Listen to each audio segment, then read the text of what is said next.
ان سے بھی اختلاف ہوا فضائی معاملات پر. کوئی آپریشنز شاید ہیڈ کر رہا تھا وہ یا کچھ اس طرح, اس کا نام میں بھول رہا ہوں, لیکن اس سے اختلاف ہوا, اس کو بھی ہٹا دیا. اچھا, تو اس سے آپ اندازہ لگا لے, یعنی ہندوستان کے اندر کبھی مارشل اللہ نہیں لگا, ہم ریئلسٹک بات کرتے ہیں. وہاں پر اسٹیبلشمنٹ کے اثرات سیاست پر نہیں ہے, کبھی بھی نہیں, کبھی نہیں رہے, کبھی مارشل اللہ نہیں لگا, ایک جمہوری ملک ہے. لیکن اس وقت جس نہج پر ہندوستان کو مودی لے کر گیا ہے, تو یہ پہلی بار ہو رہا ہے کہ ایک پولیٹیکل گورنمنٹ اور ملٹری کے درمیان شدید اختلافات اور تناؤ کی کیفیت ہے. آمنے سامنے کھڑے ہوئے. اور آپ کو کیا لگتا ہے, یعنی یہ تو تمام سامنے ہے نا. نہیں, اور اگر ہم لوگ بھارتی پبلک کی بات کریں, عوام کی بات کریں, تو وہ ان کی طرف سے جو ہے وہ بھی کچھ لوگ ایسے بھی ہیں جو ملٹری کو بھی لے کے تھوڑا سا تحفظات رکھتے ہیں. بات تو کر رہے ہیں وہ اس بارے میں کہ اگر وہاں پہ اتنے فورس, اتنے وہ تھے, فوجی تھے, تعینات تھے, سب کچھ تھے, تو پھر یہ کیسے ہو گیا؟ تو وہ لوگ تو دونوں کو ہی غلط کہہ رہے ہیں نا. دیکھیے انڈین میڈیا ملیحہ سارے تو ارناب گوسوامی یا وہ میجر گورایا ٹائپ نہیں ہے نا. یعنی ہمارے ہاں بھی اچھے لوگ ہیں میڈیا میں, برے لوگ بھی ہیں, وہاں پر بھی ایسا ہے, اور عوام بھی, وہاں عوام میں بھی, یہاں پر بے شعور لوگ بھی ہیں, باشعور لوگ بھی ہیں, وہاں پر بھی ایسا ہے, کوئی خاص فرق نہیں ہے.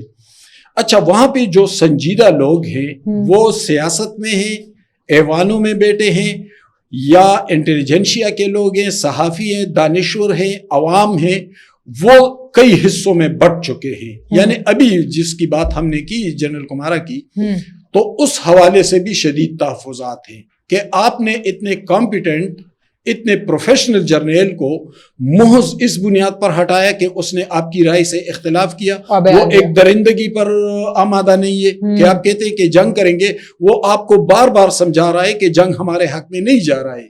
ظاہر ہے وہ تو ایک فوجی ہے, وہ تو اپنے ملک کے ساتھ مخلص ہوگا.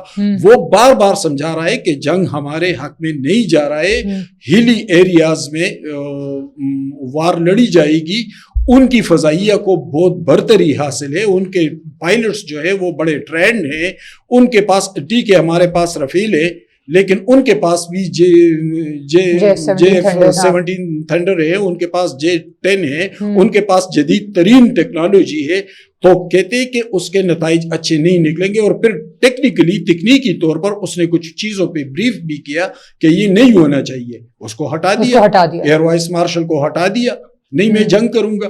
تو جب ایک آدمی اس طرح, یعنی آپ دیکھیں ملیحہ جس دن پہلگام واقعہ ہوا اس دن انڈیا کی فضا کیا تھی اور آج کیا ہے, کتنی ڈویژن آ گئی ہے. بالکل, تو سب کو اپنا مخالف بنا لیا ہے. یعنی جنگ کے خلاف ایک مضبوط مزاحمت سامنے آنے لگی ہے. اور عالمی سطح پر ملیحہ آپ دیکھ لیں, جب پہلگام واقعہ ہوا تو ٹھیک ہے, ٹرمپ نے, پوٹن نے, جرمن چانسلر نے, اقوام متحدہ کے انتونیو گوتریس نے, ان لوگوں نے اسے فون کیا. ہوتا ہے یہ عام طور پہ بھی ہوتا ہے, پوری دنیا میں ہوتا ہے, ایک رائج دستور ہے. لیکن اس کے بعد کیا ہوا, کتنی خاموشی چھا گئی ہے پوری دنیا کی طرف سے. گویا دنیا کو پتہ چل گیا نا پہلگام کا کہ حقائق کیا ہے, کہ اصل حقائق کیا ہے. تو جب آپ اس طرح سیاست کریں گے, جب اس طرح کے آپ معاملات چلائیں گے, تو پھر تو آپ اپنے ملک کو بھی تنہا کریں گے, اپنے ملک کو ڈیوائیڈ بھی کریں گے. اور میں ایک اور بات آپ کو بتاؤں, اگر یہ صورتحال آگے بڑھی, ہم چلو چھوڑ دیتے ہیں جنگ کو, پاکستان کو تو وہ اپنا دشمن سمجھتا ہے. اس وقت ہندوستان میں 30 کے قریب علیحدگی کی تحریکیں چل رہی ہیں, لیکن ان تحریکوں کو کس چیز نے پیچھے دھکیلا تھا؟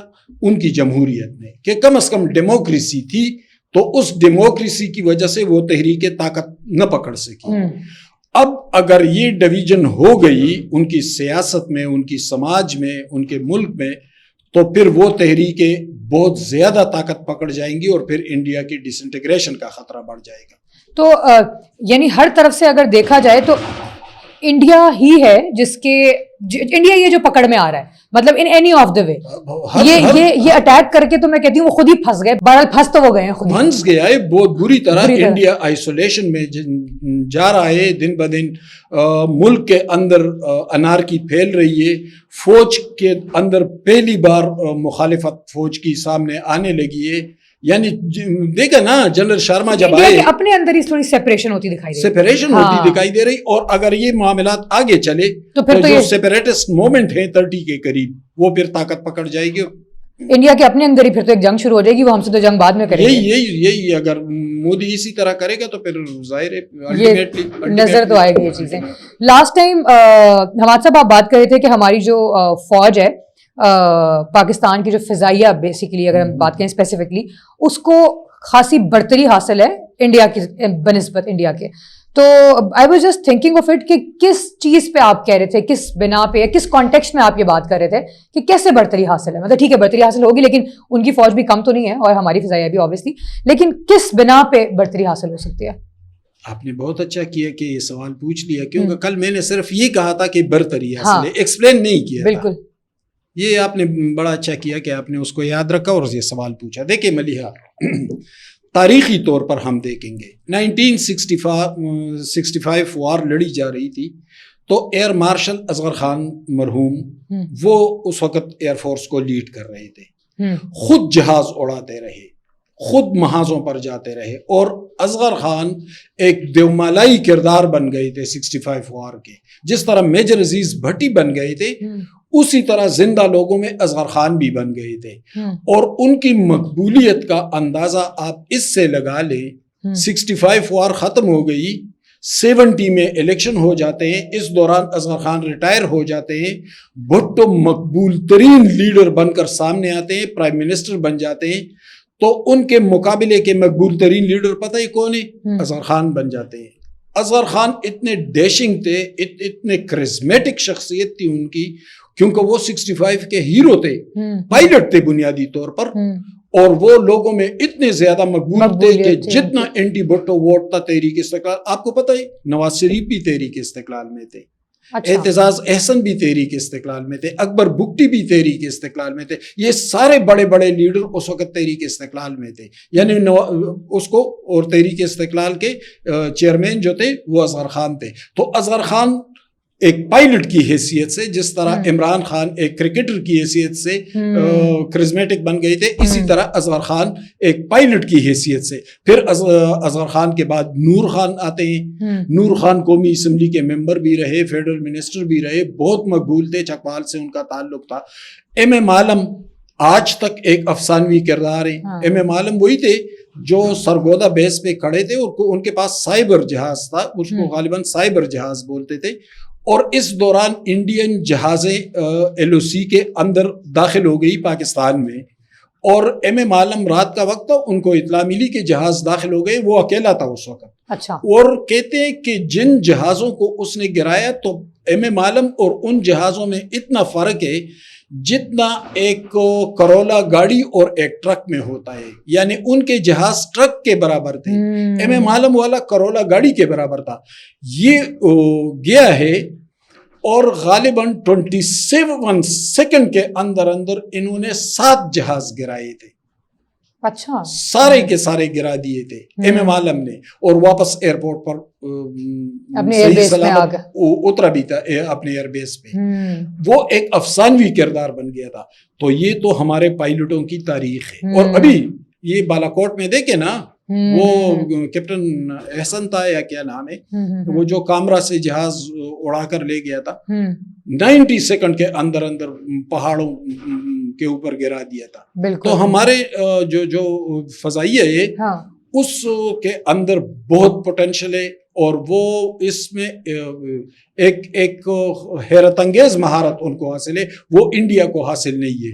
اس لیے میں کہتا ہوں کہ اگر جنگ کا رخ چونکہ کشمیر کی طرف ہے, اگر اس طرف جنگ لڑی گئی تو پھر انڈیا کو بہت بڑے مشکل کا سامنا ہوگا. لیکن جنگی فضا کے ساتھ ساتھ ایک بات ہم کریں, امن کے لیے بھی کوششیں تیز ہوتی جا رہی ہے. جس طرح آپ نے سوال کیا نا کہ انڈیا, تو جو میرے انفارمیشن ہے تو فرانس, برطانیہ اور روس کے سفیروں نے, ان کی قومی سلامتی کے مشیر اجیت دول, یہ بہت بااثر آدمی ہے انڈین میں, اور ان کے وزیر خارجہ روی شنکر سے ان کی ملاقاتیں ہوئی ہیں.